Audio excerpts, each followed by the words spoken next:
ସପ୍ତମ ଅଧ୍ୟାୟ। ଅଦ୍ଭୁତ ଅବତାର। ଶ୍ରୀ ସାଇବାବାଙ୍କ ପ୍ରକୃତି ଓ ତାଙ୍କର ଯୋଗକ୍ରିୟା, ସର୍ବବ୍ୟାପକତା, କୁଷ୍ଠରୋଗୀଙ୍କ ସେବା, କପର୍ଦ୍ଦେଙ୍କ ପୁତ୍ରର ପିଲାଇକ ରୋଗ, ପଣ୍ଡରପୁର ଯାତ୍ରା। ଅଦ୍ଭୁତ ଅବତାର। ଶ୍ରୀ ସାଇବାବା ସମସ୍ତ ଯୋଗକ୍ରିୟାରେ ପାରଦର୍ଶୀ ଥିଲେ। 6 ପ୍ରକାର କ୍ରିୟାର ସେ ଅଧିକାରୀ ଥିଲେ। ଏହା ମଧ୍ୟରେ ବିଶେଷ କ୍ରିୟା ହେଉଛି ଧୌତି, ଯାହା 3 ଇଞ୍ଚ ପ୍ରସ୍ଥ ଓ 22.5 ଫୁଟ ଲମ୍ବର ଗୋଟିଏ ଓଦା କନାକୁ ପେଟ ଭିତରେ ପୁରାଇ ସଫା କରିବା କ୍ରିୟା। ଖଣ୍ଡ ଯୋଗ, ଶରୀରର ଅବୟବଗୁଡ଼ିକ ପୃଥକ ପୃଥକ କରି ପୁଣି ପୂର୍ବବତ୍ ଯୋଡ଼ିବା ଏବଂ ସମାଧି ଆଦି ଅନ୍ତର୍ଭୁକ୍ତ। ଯଦି ବାବାଙ୍କୁ ହିନ୍ଦୁ ବୋଲି କୁହାଯାଏ, ତାହେଲେ ସ୍ୱରୂପରୁ ସେ ମୁସଲମାନ ବୋଲି ଜଣାପଡ଼ୁଥିଲେ। ତେଣୁ କେହି ବି ଠିକ୍ କରି କହିପାରୁନଥିଲେ ସେ ହିନ୍ଦୁ ନା ମୁସଲମାନ। ହିନ୍ଦୁମାନଙ୍କର ରାମନବମୀ ଉତ୍ସବ ସେ ଯଥାବିଧି ପାଳନ କରୁଥିଲେ।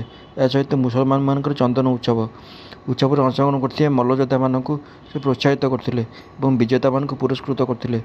ଗୋକୁଳାଷ୍ଟମୀ ଦିନ ଗୋପାଳକଳା ଉତ୍ସବ ଧୁମ୍ଧାମ୍ ସହକାରେ ପାଳନ କରୁଥିଲେ। ଇଦ୍ ଦିନ ମୁସଲମାନମାନଙ୍କୁ ନମାଜ ପଢ଼ିବା ପାଇଁ ମସଜିଦକୁ ନିମନ୍ତ୍ରଣ କରୁଥିଲେ। ଥରେ ମରହମରେ ମୁସଲମାନମାନେ ମସଜିଦରେ ତାଜିଆ ସ୍ଥାପନ ତଥା କିଛିଦିନ ତାଜିଆକୁ ସେଠାରେ ରଖି ପୁଣି ଶୋଭାଯାତ୍ରା କରି ଗ୍ରାମକୁ ବାହାରିବାର କାର୍ଯ୍ୟକ୍ରମ କଲେ। ଶ୍ରୀ ସାଇବାବା 4 ଦିନ ତାଜିଆ ରଖିବାକୁ ଅନୁମତି ଦେଲେ ଏବଂ 5ମ ଦିନ କୌଣସି ବିଦ୍ୱେଷ ବିନା ତାଜିଆକୁ ହଟାଇ ଦେଲେ। ଯଦି ତାଙ୍କୁ ମୁସଲମାନ କୁହାଯାଏ, ହିନ୍ଦୁ ପ୍ରଥା ଅନୁସାରେ ତାଙ୍କର କର୍ଣ୍ଣବଦ୍ଧ ହୋଇଥିଲା। ଆଉ ଯଦି ହିନ୍ଦୁ କହିବା, ତାହେଲେ ସେ ସୁନ୍ନତ କରିବା ସପକ୍ଷରେ ଥିଲେ। ନାନା ସାହେବ ବନ୍ଦରକର, ଯିଏ ବାବାଙ୍କୁ ଅତି ନିକଟରୁ ଦେଖିଛନ୍ତି, ବାବାଙ୍କର ସୁନ୍ନତ ହୋଇନଥିବା ସେ ପ୍ରକାଶ କରିଛନ୍ତି। ବିଭେଦ ଦେବଙ୍କ ରଚନା ବାବା ହିନ୍ଦୁ ନା ଯବନ, ସାଇଲିଳା ପୃଷ୍ଠା 562 ଦ୍ରଷ୍ଟବ୍ୟ। ଯଦି କିଏ ତାଙ୍କୁ ହିନ୍ଦୁ ବୋଲି କହେ, ତାହେଲେ ସିଏ ତ ସର୍ବଦା ମସଜିଦରେ ଅବସ୍ଥାନ କରୁଥିଲେ ଏବଂ କେହି ଯଦି ତାଙ୍କୁ ମୁସଲିମ ବୋଲି କହେ, ତାହେଲେ ସେ ସେଠାରେ ସର୍ବଦା ଧୂନି ଜଳାଇ ରଖୁଥିଲେ। ଏହା ସହିତ ଅନ୍ୟାନ୍ୟ କର୍ମ ଯାହା ସବୁ ଇସଲାମ ଧର୍ମର ବିରୋଧୀ, ଯଥା ଚକି ପେଷିବା, ଶଙ୍ଖ ଓ ଘଣ୍ଟନାଦ, ହୋମ ଆଦି କର୍ମ କରିବା, ଅନ୍ନଦାନ ଓ ଅର୍ଘ୍ୟଦ୍ୱାରା ପୂଜନ ସର୍ବଦା ସେଠାରେ ଚାଲୁଥିଲା। ଯଦି କିଏ ତାଙ୍କୁ ଯବନ କହେ, କୁଳୀନ ବ୍ରାହ୍ମଣ ଓ ଅଗ୍ନିହୋତ୍ରୀମାନେ ମଧ୍ୟ ସେମାନଙ୍କର ନିୟମ ଉଲ୍ଲଙ୍ଘନ କରି ତାଙ୍କୁ ସାଷ୍ଟାଙ୍ଗ ପ୍ରଣିପାତ କରୁଥିଲେ। କିଏ ଯଦି ବ୍ୟକ୍ତିଗତ ବିଷୟ ପଚାରିବାକୁ ଯାଉଛି, ଆଶ୍ଚର୍ଯ୍ୟଜନକ ଭାବେ ତାହା ତାହାର ମନରୁ ବିସ୍ମୃତ ହୋଇଯାଉଥିଲା ଏବଂ ତାଙ୍କର ଦର୍ଶନ ମାତ୍ରେ ସେ ବିମୋହିତ ହୋଇଯାଉଥିଲା। ଏଣୁ ବାସ୍ତବରେ କେହି ଯଦି ଏହାର କୌଣସି ନିର୍ଣ୍ଣୟ କରିପାରୁନଥିଲେ ଯେ ପ୍ରକୃତରେ ବାବା ହିନ୍ଦୁ କି ମୁସଲମାନ, ଏଥିରେ ଆଶ୍ଚର୍ଯ୍ୟ ହେବାର କ'ଣ ଅଛି? ଯିଏ ଅହଂ ଏବଂ ଇନ୍ଦ୍ରିୟଜନିତ ସୁଖକୁ ଜଳାଞ୍ଜଳି ଦେଇ ଈଶ୍ୱରଙ୍କ ଶରଣରେ ଚାଲିଯାଏ ତଥା ଯେତେବେଳେ ତାଙ୍କର ଈଶ୍ୱରଙ୍କ ସହ ଅଭିନ୍ନତା ପ୍ରାପ୍ତ ହୁଏ, ସେତେବେଳେ ତାଙ୍କର କୌଣସି ଜାତି ଧର୍ମ ରହେ ନାହିଁ। ଶ୍ରୀ ସାଇବାବା ଏହି ଶ୍ରେଣୀରେ ଥିଲେ ଯେ ଜାତି ବା ପ୍ରାଣୀମାନଙ୍କ ମଧ୍ୟରେ କୌଣସି ଭେଦଭାବ ଦେଖୁନଥିଲେ। ଫକୀରମାନଙ୍କ ସହିତ ସେ ଆମିଷ ଓ ମାଛ ଭୋଜନ କରୁଥିଲେ। କୁକୁର ମଧ୍ୟ ତାଙ୍କର ଭୋଜନ ପାତ୍ରରେ ମୁହଁ ଦେଇ ଆରାମରେ ତାଙ୍କ ସହ ଖାଇ ପାରୁଥିଲା। ଏହିପରି ଶ୍ରୀ ସାଇବାବାଙ୍କ ଅପୂର୍ବ ତଥା ଅଦ୍ଭୁତ ଅବତାର ଥିଲା। ଗତ ଜନ୍ମର ଶୁଭ ସଂସ୍କାରର ଫଳସ୍ୱରୂପ ମୋତେ ମଧ୍ୟ ତାଙ୍କର ଚରଣରେ ବସିବାର ଏବଂ ତାଙ୍କର ସତ୍ସଙ୍ଗ ଲାଭ କରିବାର ସୌଭାଗ୍ୟ ପ୍ରାପ୍ତ ହେଲା। ମୋର ଯେଉଁପରି ଆନନ୍ଦ ଓ ସୁଖପ୍ରାପ୍ତି ଅନୁଭବ ହୋଇଛି, ତାହା ମୁଁ କିପରି ବର୍ଣ୍ଣନା କରିବି? ଯଥାର୍ଥ ରୂପରେ ବାବା ଅଖଣ୍ଡ ସଚ୍ଚିଦାନନ୍ଦ ଥିଲେ। ତାଙ୍କର ମହାନତା ଅଦ୍ୱୈତତାର କିଏ ବା ବର୍ଣ୍ଣନା କରିପାରିବ? ଯିଏ ତାଙ୍କର ଚରଣ କମଳ ଶରଣ ନେଇଛି, ସେ ଆତ୍ମସାକ୍ଷାତକାର ଲାଭ କରିଛି। ଅନେକ ସନ୍ନ୍ୟାସୀ, ସାଧକ ଓ ମୁମୁକ୍ଷୁ ଜନ ସାଇବାବାଙ୍କ ପାଖକୁ ଆସୁଥିଲେ। ବାବା ମଧ୍ୟ ସେମାନଙ୍କ ସହିତ ମିଶୁଥିଲେ, ବସୁଥିଲେ ଏବଂ ବାର୍ତ୍ତାଳାପ କରି ସେମାନଙ୍କର ମନୋରଞ୍ଜନ କରୁଥିଲେ। ଆଲ୍ଲାହ ମାଲିକ ସର୍ବଦା ତାଙ୍କର କଣ୍ଠରେ ବିରାଜମାନ ଥିଲା। ସେ କେବେ ବି ବିବାଦ ଏବଂ ମତଭେଦରେ ବସୁନଥିଲେ ଏବଂ ସର୍ବଦା ଶାନ୍ତ ଓ ସ୍ଥିର ରହୁଥିଲେ। ଅବଶ୍ୟ ବେଳେବେଳେ ସେ କ୍ରୋଧିତ ହୋଇଯାଉଥିଲେ। ସେ ସର୍ବଦା ବେଦାନ୍ତର ଶିକ୍ଷା ଦେଉଥିଲେ। କେହି ମଧ୍ୟ ଶେଷ ପର୍ଯ୍ୟନ୍ତ ଜାଣିପାରୁନଥିଲେ ଯେ ପ୍ରକୃତରେ ସେ ସାଇବାବା କିଏ ଥିଲେ। ଧନୀ ଓ ଗରିବ ଉଭୟ ତାଙ୍କ ଲାଗି ସମାନ ଥିଲେ। ସେ ଲୋକମାନଙ୍କର ଗୂଢ଼ କଥା ସବୁ ଜାଣିପାରୁଥିଲେ ଏବଂ ଯେତେବେଳେ ସେମାନଙ୍କ ଆଗରେ ତାହା ପ୍ରକଟ କରୁଥିଲେ, ସେମାନଙ୍କ ବିସ୍ମୟର ସୀମା ରହୁନଥିଲା। ସ୍ୱୟଂ ଜ୍ଞାନାବତାର ହୋଇଥିଲେ ମଧ୍ୟ ସେହି ଅଜ୍ଞାନତା ପ୍ରଦର୍ଶନ କରୁଥିଲେ। ଆଦର ଅଭ୍ୟର୍ଥନା ପ୍ରତି ତାଙ୍କର ସର୍ବଦା ଅରୁଚି ଥିଲା। ଶ୍ରୀ ସାଇବାବାଙ୍କର ଏହିପରି ବୈଶିଷ୍ଟ୍ୟ ଥିଲା। ସେ ଶରୀରଧାରୀ ହୋଇଥିଲେ ମଧ୍ୟ କର୍ମରୁ ତାଙ୍କର ଏହି ଐଶ୍ୱରିକ ଶକ୍ତି ସ୍ପଷ୍ଟ ଝଲସି ଉଠୁଥିଲା। ଶିରିଡ଼ିର ସମସ୍ତ ନରନାରୀ ତାଙ୍କୁ ପରମ ବ୍ରହ୍ମ ରୂପରେ ମାନୁଥିଲେ। ବାବାଙ୍କର ଲୀଳା। ମୋ ପରି ଏକ ମୂର୍ଖ ଶ୍ରୀ ସାଇବାବାଙ୍କର ଲୀଳାଗୁଡ଼ିକ କିପରି ବର୍ଣ୍ଣନା କରିପାରିବ? ଶିରିଡ଼ିର ପ୍ରାୟ ସମସ୍ତ ମନ୍ଦିରରେ ସେ ଜୀର୍ଣ୍ଣୋଦ୍ଧାର କରାଇଥିଲେ।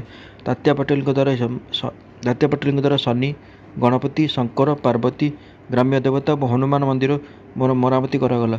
ବାବାଙ୍କର ଦାନ ମଧ୍ୟ ବିଲକ୍ଷଣ ଥିଲା। ଦକ୍ଷିଣା ଭାବରେ ଯାହା ଆୟ ହେଉଥିଲା, ସେଥିରୁ ସେ କାହାକୁ 20 ଟଙ୍କା, କାହାକୁ 15 ଟଙ୍କା, କାହାକୁ 50 ଟଙ୍କା ପ୍ରତିଦିନ ସ୍ୱେଚ୍ଛାପୂର୍ବକ ଦାନ କରୁଥିଲେ। ପ୍ରାପ୍ତିକର୍ତ୍ତା ଏହାକୁ ଶ୍ରଦ୍ଧାଦାନ ବୋଲି ମନେ କରୁଥିଲେ। ବାବାଙ୍କର ମଧ୍ୟ ସର୍ବଦା ଏହି ଇଚ୍ଛା ଥିଲା ଯେ ସେ ଉପଯୁକ୍ତ ମାର୍ଗରେ ତାହାର ଖର୍ଚ୍ଚ କରାଯାଉ। ବାବାଙ୍କର ଦର୍ଶନ ଦ୍ୱାରା ଭକ୍ତମାନଙ୍କର ଅନେକ ପ୍ରକାର ଲାଭ ହେଉଥିଲା। ଅନେକ ନିଷ୍କପଟ ଓ ସୁସ୍ଥ ହେଉଥିଲେ। ଦୁଷ୍ଟାତ୍ମା ପୁଣ୍ୟାତ୍ମାରେ ପରିଣତ ହେଉଥିଲେ। କୁଷ୍ଠରୋଗରୁ ଅନେକ ମୁକ୍ତ ହେଲେ ଏବଂ ଅନେକଙ୍କର ମନୋକାମନା ପୂର୍ଣ୍ଣ ହେଲା। ପଙ୍ଗୁର ଅକର୍ମଣ୍ୟତା ଦୂର ହୋଇ ସକ୍ଷମ ହେଲା। ଏହିପରି ଭାବରେ ତାଙ୍କର କୀର୍ତ୍ତି ଦୂର ଦୂରାନ୍ତକୁ ବ୍ୟାପିବାକୁ ଲାଗିଲା ଏବଂ ସେହିସବୁ ସ୍ଥାନରୁ ଅସଂଖ୍ୟ ଲୋକ ଶିରିଡ଼ିକୁ ଆସିବାରେ ଲାଗିଲେ।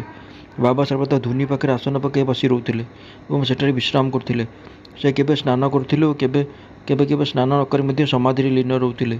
ମସ୍ତକରେ ଶିରୋପା, କଟି ଦେଶରେ ଧୋତି ଓ ଦେହ ଆବରଣ ପାଇଁ ଏକ ଅଙ୍ଗରଖା ଧାରଣ କରୁଥିଲେ। ପ୍ରଥମରୁ ହିଁ ତାଙ୍କର ବେଶଚର୍ଯ୍ୟା ଏହି ପ୍ରକାର ଥିଲା। ଜୀବନର ପୂର୍ବାର୍ଦ୍ଧରେ ସେ ଗ୍ରାମରେ ଚିକିତ୍ସା ସେବା କରୁଥିଲେ, ରୋଗୀର ନିଦାନ କରି ଔଷଧ ଦେଉଥିଲେ। ତାଙ୍କ ହାତରେ ଯାଦୁକାରୀ ଶକ୍ତି ଥିଲା, ତେଣୁ ଅଳ୍ପ ଦିନ ମଧ୍ୟରେ ଜଣେ ଯଶସ୍ୱୀ ଚିକିତ୍ସକ ଭାବରେ ସୁନାମ ଅର୍ଜନ କଲେ। ଏଠାରେ କେବଳ ଗୋଟିଏ ଘଟଣା ବର୍ଣ୍ଣନା କରାଯାଉଛି, ଯାହାକି ଅତ୍ୟନ୍ତ ବିଚିତ୍ର। ବିଲକ୍ଷଣ ନେତ୍ର ଚିକିତ୍ସା। ଜଣେ ଭକ୍ତଙ୍କର ଆଖି ବହୁତ ଲାଲ ହୋଇଯାଇଥିଲା ଓ ଫୁଲି ଯାଇଥିଲା। ଶିରିଡ଼ି ଭଳି କ୍ଷୁଦ୍ର ଗ୍ରାମରେ ତାଙ୍କର ଡାକ୍ତର ମିଳିବେ କେଉଁଠୁ? ଭକ୍ତମାନେ ରୋଗୀକୁ ବାବାଙ୍କ ସମ୍ପର୍କକୁ ନେଲେ। ଏହି ପ୍ରକାର ରୋଗ କ୍ଷେତ୍ରରେ ଡାକ୍ତର ପ୍ରାୟତଃ ମଲମ, ଅଞ୍ଜନ, ଗୋଦୁଗ୍ଧ ତଥା କର୍ପୂରଯୁକ୍ତ ଔଷଧ ଦେଇଥାନ୍ତି, କିନ୍ତୁ ବାବାଙ୍କର ଔଷଧ ସର୍ବଦା ଭିନ୍ନ ଥିଲା। ଭାଲିଆ ମଞ୍ଜି ଗୁଣ୍ଡ କରି 2ଟି ଗୁଳା କଲେ ଏବଂ ରୋଗୀର ଆଖିରେ ଗୋଟିଏ ଗୁଳା ଲଗାଇ କନାପଟି ବାନ୍ଧିଦେଲେ।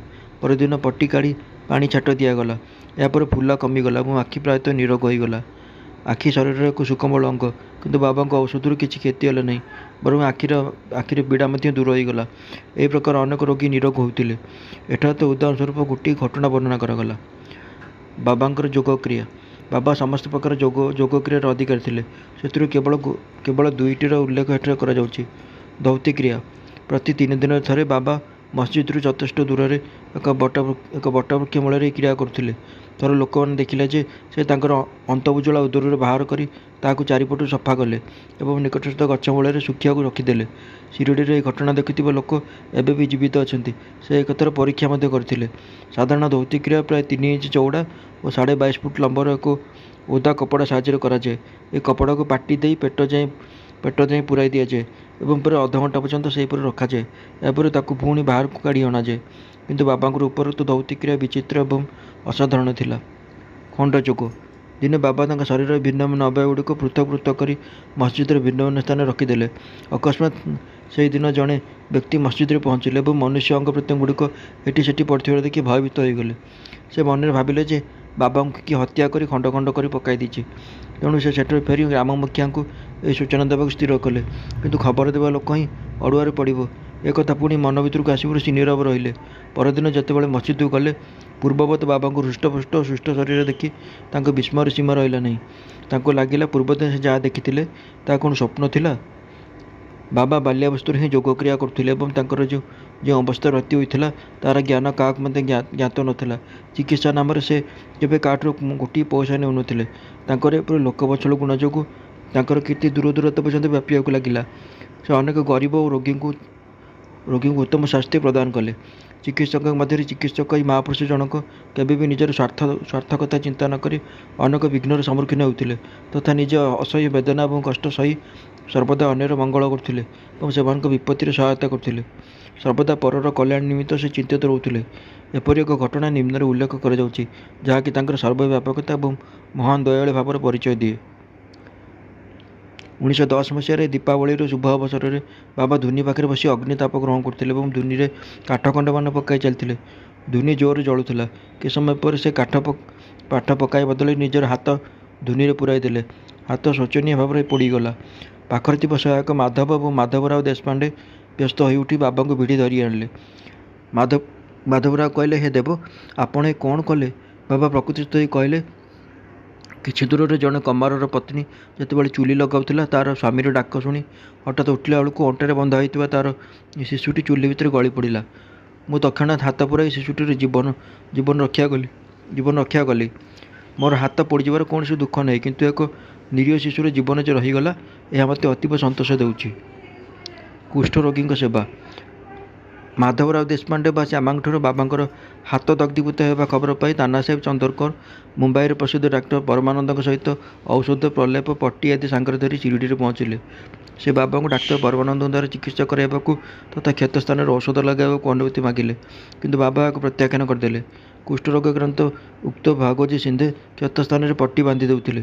ତାଙ୍କର କାର୍ଯ୍ୟ ଥିଲା ପ୍ରତିଦିନ ପୋଡ଼ିଯାଇଥିବା ସ୍ଥାନରେ ମଇଲମ କରିବା ଓ ତାହା ଉପରେ ଏକ ପତ୍ର ରଖି ପଟି ବାନ୍ଧିଦେବା।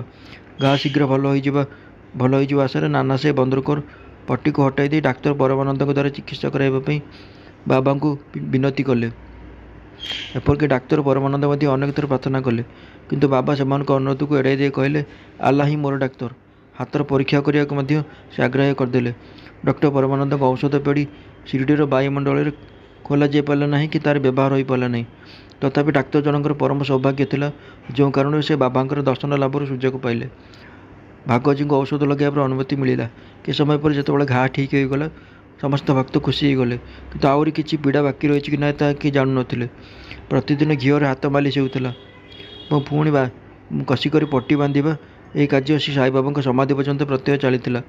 ଶ୍ରୀ ସାଇବାବାଙ୍କ ପରି ପୂର୍ଣ୍ଣ ସିଦ୍ଧଙ୍କୁ ଏପରି ଚିକିତ୍ସାର କୌଣସି ଆବଶ୍ୟକତା ନଥିଲା, କିନ୍ତୁ ଭକ୍ତର ପ୍ରେମବଶରେ ସେ ଭାଗବତଜୀଙ୍କର ଏହି ସେବା ନିର୍ବିଘ୍ନରେ ସ୍ୱୀକାର କରିଥିଲେ।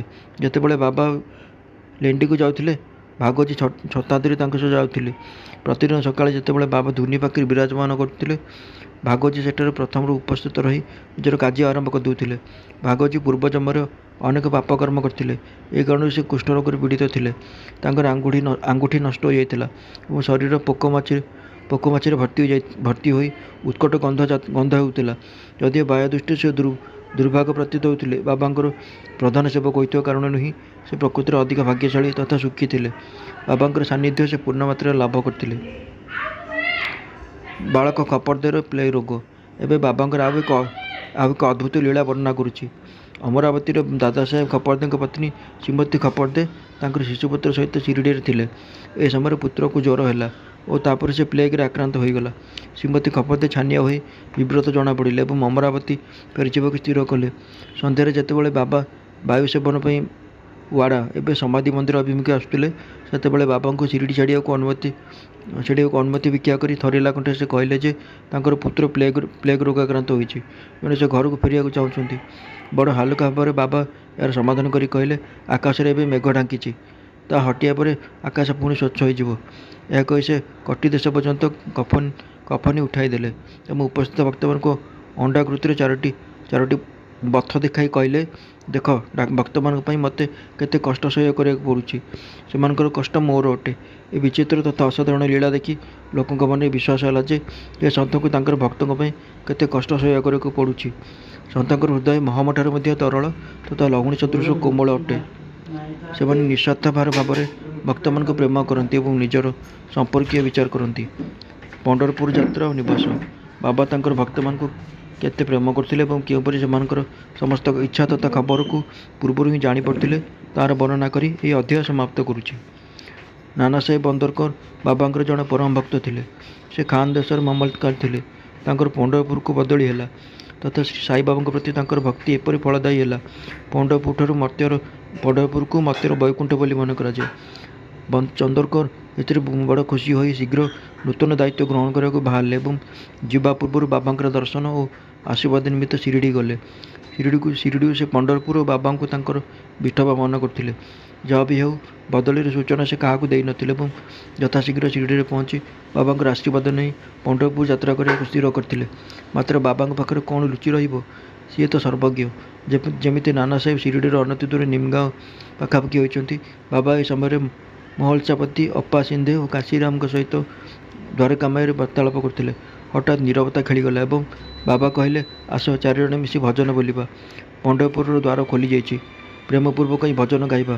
ଭଜନଟିର ଭାବାର୍ଥ ଏହିପରି, ମୋତେ ପଣ୍ଡରପୁର ଯାଇ ସେଠାରେ ରହିବାକୁ ହେବ, କାହିଁକିନା ତାହା ମୋର ପ୍ରଭୁଙ୍କ ନିବାସ। ବାବା ଗାଇବାକୁ ଲାଗିଲେ ଓ ସମସ୍ତେ ତାଙ୍କ ସହିତ ସ୍ୱର ମିଳାଇଲେ। କିଛି ସମୟ ମଧ୍ୟରେ ନାନା ସାହେବ ସପରିବାର ସେଠାରେ ପହଞ୍ଚି ବାବାଙ୍କୁ ପ୍ରଣାମ କଲେ। ସେ ବାବାଙ୍କୁ ପଣ୍ଡରପୁର ଯାତ୍ରା ତଥା ସେଠାରେ ରହିବା ନିମିତ୍ତ ଅନୁମତି ଭିକ୍ଷା କଲେ।